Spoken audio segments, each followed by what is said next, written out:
आज हम बात करेंगे फ्लेम फोटोमेट्री के चैप्टर 1 के बारे में, जिसमें हम समझेंगे इसका इंट्रोडक्शन, प्रिंसिपल और steps in a simple way. Introduction. Flame photometry एक एनालिटिकल टेक्निक है जो मेनली मेटल आयन्स को डिटेक्ट और मेजर करने के लिए यूज़ होती है, जैसे सोडियम, पोटेशियम और कैल्शियम। इस टेक्निक का यूज़ केमिस्ट्री, क्लिनिकल लैब्स और एनवायरनमेंटल एनालिसिस में बहुत कॉमन है। ईजी वे में समझें तो ये टेक्निक फ्लेम का यूज़ करके मेटल्स की कॉन्सेंट्रेशन मेजर करती है। Principle of flame photometry. इसका प्रिंसिपल सिंपल है।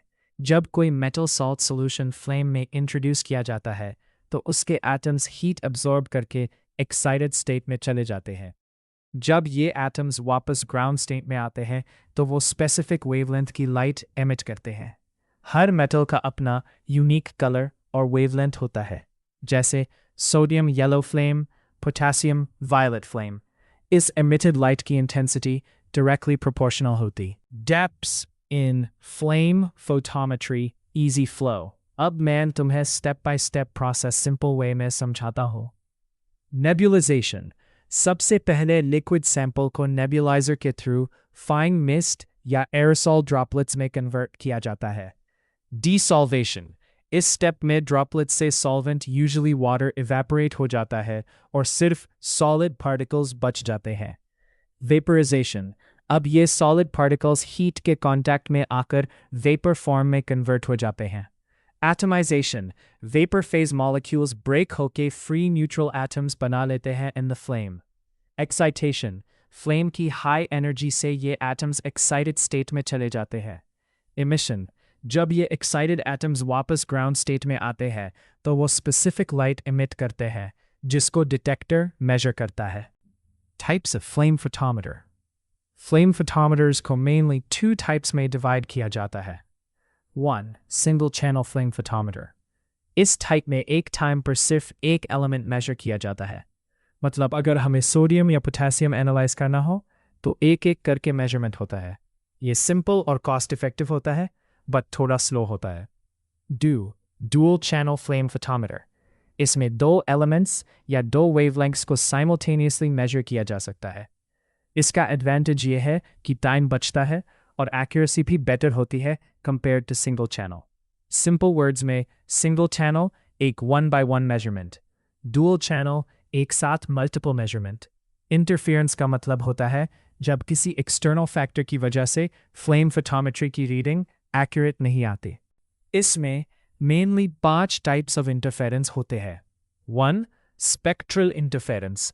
ये तब होता है जब 2 एलिमेंट्स की इमिटेड लाइट की वेवलेंथ ओवरलैप कर जाती है। मतलब डिटेक्टर कंफ्यूज हो जाता है कि सिग्नल किस एलिमेंट का है। इससे रॉन्ग रीडिंग मिल सकती है। 2. Chemical interference. इसमें सैंपल के अंदर केमिकल रिएक्शंस होती है जो मेटल आयन्स को फ्री एटम्स बनने से रोक देती है। जैसे कोई कंपाउंड स्टेबल हो जाता है और एटमाइजेशन प्रॉपर्ली नहीं होती। रिजल्ट सिग्नल वीक हो जाता है। 3. Ionization interference. फ्लेम के हाई टेम्परेचर की वजह से कुछ मेटल एटम्स आयोनाइज हो जाते हैं। जब एटम्स आयन्स बन जाते हैं तो न्यूट्रल एटम्स की नंबर कम हो जाती है और एमिशन इंटेंसिटी डिक्रीज हो जाती है। Physical interference. ये सैंपल के फिजिकल प्रॉपर्टीज की वजह से होता है, जैसे विस्कोसिटी, सरफेस टेंशन या ड्रॉपलेट साइज। अगर नेबुलाइजेशन प्रॉपर नहीं होती तो सैंपल फ्लेम तक इवनली नहीं पहुंचता और रीडिंग अफेक्ट होती है। Self absorption, self interference. इसमें होता क्या है कि एमिटेड लाइट को खुद सेम एलिमेंट के एटम्स अब्जॉर्ब कर लेते हैं बिफोर रीचिंग डिटेक्टर। इससे सिग्नल इंटेंसिटी लोअर शो होती है than actual value. Advantages of flame photometry. Flame photometry के कुछ important advantages हैं। 1. Simple technique. ये टेक्निक बहुत इजी है और ऑपरेट करना सिंपल होता है, इसलिए बिगिनर्स के लिए यूजफुल है। 2. Fast analysis. रिजल्ट्स क्विकली मिल जाते हैं क्योंकि मेजरमेंट प्रोसेस फास्ट होता है। 3. Cost effective. इस इक्विपमेंट का कॉस्ट कंपैरेटिवली लो होता है और मेंटेनेंस भी इजी होता है। 4. High sensitivity for alkali metals. ये सोडियम, पोटासियम और कैल्शियम जैसे मेटल्स के लिए बहुत सेंसिटिव होता है। 10. Limitations of flame photometry. अब इसकी कुछ लिमिटेशंस भी है। 1. Limited elements. यह मेनली सिर्फ अल्कलाई और अल्कलाइन अर्थ मेटल्स के लिए यूज होता है, सब एलिमेंट्स डिटेक्ट नहीं कर सकता। 2. Interference problem. Spectro, chemical, ionization और फिजिकल इंटरफेरेंसेस की वजह से एक्यूरेसी अफेक्ट हो सकती है। 3. Destructive technique. सैंपल बर्न हो जाता है फ्लेम में, इसलिए सैंपल रिकवर नहीं होता। 4. Calibration needed. एक्यूरेट रिजल्ट्स के लिए फ्रीक्वेंट कैलिब्रेशन ज़रूरी होती है। Applications of flame photometry. Flame photometry का यूज़ कई फील्ड्स में होता है। 1. Medical field.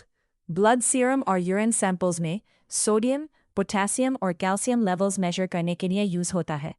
ये इलेक्ट्रोलाइट बैलेंस चेक करने में हेल्प करता है। 2. एग्रीकल्चर।